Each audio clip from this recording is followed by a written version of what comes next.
Yan guys, may Pilipino dito na ano. Intra Poland. Ayan. Kasabay namin dito sa loading.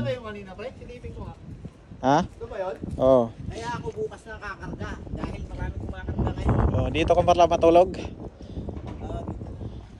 Cleaning na. Oo. Pwede kayo sama sa ano, sa video kabayan? Oo, yo.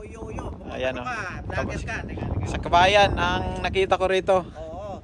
Hiring ito mga idol, yung mga ka-trackers dyan sa Pilipinas. Yan, Hiring kayo kabayan, di ba? Ano? Oh, hiring to Intra sa Poland. Oh, okay naman daw tong company na to mga ka-trackers. Yung mga kamanibila dyan sa Pilipinas. Ayan. Ang importante lang dito, apply.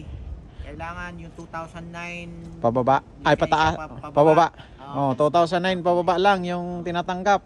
lisensya. Ayan mga idol. Pagka ganoon, ayos na. Oh. Wala nang schooling. Tapos Apply na kayo mga idol. 22 ang ano, Ang processing fee. 22,000. 22,000. Tapos ang sweldo mo ano na kagad. Pag galing Pilipinas magkano ang sahod? Ayun, magaganon, 19. 19. Oh, mga idol, pwede na. 19 sa mga naghahanap diyan. Oh, ito. Intra. Ayan oh. Intra, Poland. Hiring sila sa Pilipinas. Namin, eh. Anong pangalan ng agency ka ba? Ah, buddy?